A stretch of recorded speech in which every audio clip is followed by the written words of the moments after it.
All right, everybody, welcome back to this week's episode. On this week's podcast, I am delighted to have Rohan Kumar on the Model Majority podcast. For those of you who aren't familiar with Rohan, he is currently a junior at Santa Clara University, where he is expected to graduate with honors in 2019.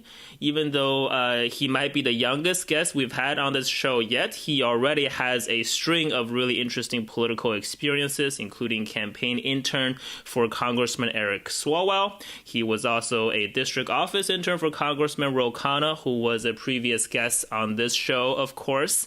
And he also was working as a legal operations assistant for the California State Compensation Insurance Fund. His most passionate issues so far and currently are about education and criminal justice reform. Rohan, thank you for joining the podcast today. Thank you so much for having me. I really appreciate it. All right. So to dive into our conversation, as you know, we are a podcast that really focus on highlighting interesting Asian Americans and their stories. And I'd love to begin by actually hearing about your growing up story. So could you give our audience a sense of where did you grow up? How did you grow up? What was that upbringing like for you? Yeah. So I was born and raised in Cupertino, California. So it's a predominantly Asian American community. And then I moved to LA, and then I moved back up to Pleasanton, California in the East Bay at around 6 years old. And so I've been pretty much surrounded in a very multiracial community, which has allowed me to develop a lot of new perspectives. And so I'm very thankful for that. And right now I'm studying at Santa Clara University, as you mentioned. And so I've definitely taken away a lot of experiences from living in different communities and just through different observations and experiences, trying to understand the world around me. Fantastic. And what got you interested in politics then? Because, the stereotype of Asian Americans, as you know well, is not terribly active when it comes to political engagement and in engaging with public issues. That's, of course, something that we here at the podcast want to change a little bit. Was there a trigger that got you excited about politics, or was there like a series of events that built up to it? Yes, well, I will say this. My mom wanted me to be a doctor. And I think that's another stereotype for all Asian Americans, is that all Asian Americans have to be doctors or engineers. And so my interest in politics was sparked by my involvement in a competitive civics program called We the People. We the People is essentially a program where you do mock congressional hearings. You have to do a lot of research. You testify in front of members of Congress, state Supreme Court justices, all sorts of individuals. And so with that in mind, I participated in We the People my senior year of high school, and my team got to advance to the nationals round. And so we got to testify on Capitol Hill, which was an amazing opportunity. And that's really where my interest in civic engagement and government and politics was sparked, just because learning about the different institutions in our government and learning even about constitutional philosophy and political theory really but let me know about what it means to be a citizen in this country. And so I'm definitely thankful for that opportunity to participate in We the People. Right. Very cool. Very cool. So speaking of Asian American stereotypes or just reputation in general, I actually want to take a quick detour and talk about something perhaps a little bit more personal to both of us. So for background of our audience, I met Rohan when I was giving this keynote speech a couple months ago at the Silicon Valley Asia Pacific American Democratic Club. And after the event, we started talking actually about, essentially racism or discrimination or colorism inside the Asian American community, particularly East Asians towards South Asians. And I know, Kumar, you had a lot of, thoughts and feelings about this issue. And I want to, hear about what's your take on this particular dynamic that isn't so visible outside of the Asian American community. Perhaps there were some even personal experiences that you want to cite or share with us. Right. So I have a lot to say about this. For me, this is kind of like my Black Lives Matter movement. And I think one of the most important things when we are fighting white supremacy or a dominant group is consensus in opinion, solidarity, unity. And I don't think that the Asian American community has that. I think that we are a very large continent. So, it's not like we immediately are trying to disparage ourselves from one another, but we are a very large continent. We range on a very large spectrum phenotypically and culturally. But I think that has allowed us to create our own divisions within the community and lead to ethnic prejudice and colorism. And that colorism is so omnipresent in all cultures, even in Indian culture. You look at Bollywood stars like Kareena Kapoor and Hrithik Roshan, they have this white skin. You look at Filipino movie stars, they all have this white skin. And you look at Korean mainstream culture.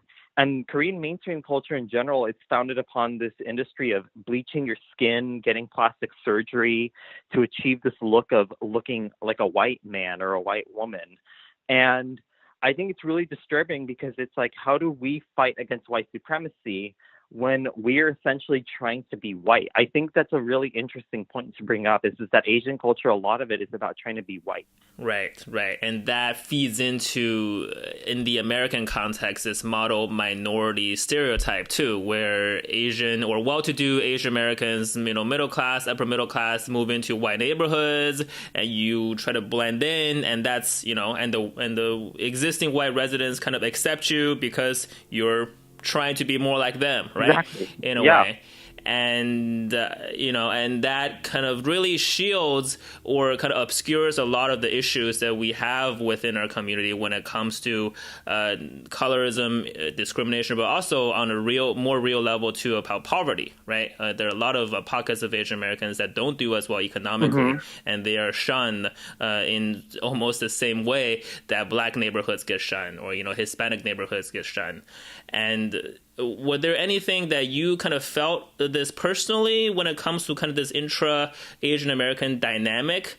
Or was it something that you kind of observed a lot as you were studying or just, being more engaged with this kind of issue? Well, to be completely honest with you, I've only ever faced discrimination by my fellow Asian peers. I've never honestly faced discrimination from a white person before. So I think that's really interesting. I mean, I do live in the Bay Area, so I'm not saying that Indians don't face discrimination at all by white people. I mean, we obviously know about that engineer in Kansas who was shot because by a Trump supporter, because that supporter thought that he was Iranian. But I've only faced discrimination mainly, especially by Korean people. And again, it's because I don't subscribe myself to bleaching my skin or getting plastic surgery, which is really popular in their mainstream culture. I don't look like a K-pop star. And so what I would notice is that there would be many microaggressions. It's not necessarily institutional challenges or formations, but microaggressions. And these microaggressions were essentially a manifestation of, oh, you're not white, so you're not good enough. And, for Indians coming from a third world country, especially when we're just starting our movement of immigration and having darker skin and these two factors combined, and also living in a post 9/11 society, it's really difficult for us to mesh in here. And it really is disappointing that we don't get the support of a lot of our Asian American peers. I tried to reach out to Assembly members Kansan Chu and Evan Low about this issue. And Kansan Chu essentially said, this is reverse discrimination. You're discriminating against us. And then Evan Low blocked me on social media. And so that was really disappointing. That just reminded me even more that I don't have a community to belong to. And that's really saddening. I think like what some of my friends have told me, they said, I don't think you're going to get a lot of Asian Americans to vote for you just because of the color of your skin. And I have to say that I agree. I don't think I'm going to get a lot of Asian Americans to vote for me because of the color of my skin. I'm not worried about getting the Black vote. I'm not worried about getting the Latino vote. I will be the first Latino president and the second Black president. But I'm definitely worried about getting the Asian American vote because of the color of my skin and my ethnic background. Very interesting. Speaking of getting votes, you're also, even though you're still in college right now, running for public office. Is that right? I am planning on running for public office in 2020, yes. Right. So I'm sure a lot of this identity politics or racial politics is very kind of fresh in your mind as you think about your future. Is there a reason why you wanted to run for office so early in your life as opposed to, say, work for another congressman or another politician to get more experience within the system before you take that leap? Well, for one, I'll tell you this much. I'm crazy. But two... Crazy is good. Crazy is good. But two, there's a lot of issues that I'm passionate about. And again, after taking We the People and having such a enriching educational experience, which really cultivated a lot of my future experiences and mindsets, I really wanted to give that experience to other people. So, for example, like you mentioned earlier, one of my biggest areas of reform that I would like to work on is education reform. And that includes pay raises for teachers. That includes funding for civics education programs like We the People. It includes funding for after-school programs. And so a lot of those issues are state-level issues. And so part of my push to become a state assembly member is to offer those same kinds of resources and experiences to individuals like me. And I was a very privileged individual. I can admit that, to have these experiences, but a lot of people can't say the same thing. And so I want to make sure that they can say the same thing. That's right. And just to give everyone a bit more context too, the We the People program that Rohan was a part of when you were in high school, that doesn't happen in every single high school. Am I right? It does not. There's only 12 chapters. There's only 12 chapters throughout the whole country. Is that right? In California. In California. Got it. And these are, I'm assuming, pockets of California that are pretty well-to-do neighborhoods where kids who happen to go to those schools like you get access to. And that, of course, lead to a lot of different thoughts and experiences that I hope other children would get inspired by as well. And that's partly what you're fighting for, right? Yes, exactly. Right. And kind of switching gear a bit too about your other big issue that you're passionate about, which is criminal justice reform. Could you give me some background on how and why you got interested in that, and what do you hope to do about it? Yes, well, I think one of the major things is that we need to stop the terrorizing of Latino immigrants, or Latinx immigrants, and Black individuals. And the privatization of the criminal justice system is just atrocious. And we need to essentially fix that system. We need to decriminalize and legalize in the process marijuana. And we need to try to make sure that all these offenders who have been associated with such offenses are treated fairly and equally under the justice system. There's a lot of disparity under the racial justice system, or in the criminal justice system, amongst different races. And one of the parts of I told you I'm crazy. I already wrote my senior thesis as a sophomore. One of the major points that I talked about was if we live in a post-racial society, and I talked a lot about Blacks who face a lot of discrimination in the criminal justice system. And with that in mind, I talked about how when it comes to investigatory stops and pullovers, how there's no police training or proper police oversight when it comes to those kinds of things. So I want to make sure that we provide resources to different police departments to ensure that they are following proper protocol. That's very specific. I mean, it sounds like you certainly have done your research in a very complex criminal justice system that we have that, of course, has a lot of knobs and turns that could really tilt the balance of justice in different ways. And I want to step back a bit to on a more macro level. You're thinking about running for office. Even though you are still in college, you will be part of this very young, active group of or generation of leaders that we are seeing happening everywhere around the country, whether it's the Parkland kids who are mostly in high school still, or other pockets or organizations doing that. What do you think? What is it about our current power structure, if you will, right? Or the older leaders that are currently occupying power. What are they doing, or what's going on in there that you think is failing us so much that people like you are just going to take up the flag and start running because you can't wait anymore? Well, I think it's just that money lines their pockets, special interests line their pockets. And, even you mentioned the old versus young, but I would even argue that there's a lot of young politicians who have a lot of special interests themselves and money that line their pockets. And I could say names, but I'll be courteous and not say names. But I think that is something that's really concerning. So I think regardless, we're always going to have money and special interests lining politicians' pockets. But I think that at the same time, all these older and younger politicians should get ready to get a slap across the face, because there will always be a movement of people who are ready to mobilize and fight against what is essentially corruption in the political system and in our political institutions. Mm-hmm. Do you think that's part of our system that is so hard to get rid of, that doesn't matter if you're old or young, as soon as you get into that system as either a politician or a staffer or something, you just kind of get subscribed to it almost by default? That's a really tricky question, because I'm not a part of the system yet. So I don't know if I can really answer that, to be honest with you.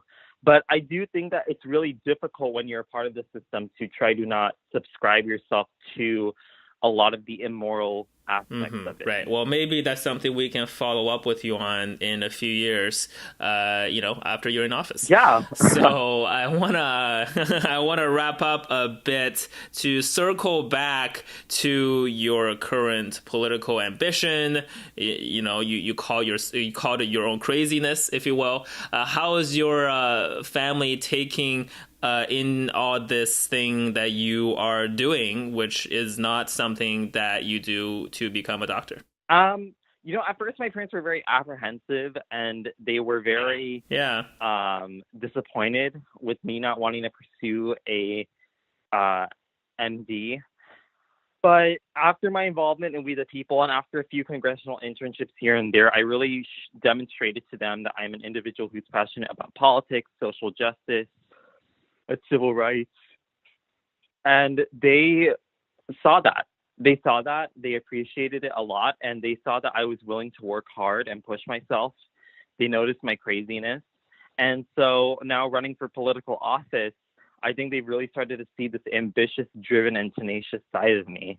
And they don't know much about politics themselves, which I think can be said about most Americans in this country, is that we don't really know that much about politics, regardless of how much we blog on Facebook or tweet on Twitter. So this is definitely an experience for them too, because they're learning a lot about our institutions and practices through me. Right. Well, good. And so, it's like a two-way street now, right? It's not just them kind of telling you, or at least hoping that you will do what they think you should do, but you are already providing value in a way in your family, right? With all the things that you're learning. Yeah. Right. Well, that sounds great. Well, we're super excited about you and really any young people out there, Asian American or others, who are willing to, in a way, go off the beaten path to pursue what you want to pursue, whether it's politics or some other industry. Where can people find and follow more of your work and perhaps some crazy thoughts? Well, they can find me on Twitter at Kumar for Us. That's Kumar for Us. And they can also email me at rkrishnakumar@scu.edu. I'm sure you'll provide those links in the description. And so those are the two major ways that they can contact me, or they can even find me on Facebook under Rohan Kumar. I'm willing to have conversations with individuals and open up and discuss. That sounds great. Well, everyone, definitely, if you want to reach out to Rohan to talk about any of these issues that we have discussed today, reach out to him, follow him on Twitter. And Rohan, look forward to having you back on the show in a few years as you progress along with your political journey. Thank you so much, Kevin.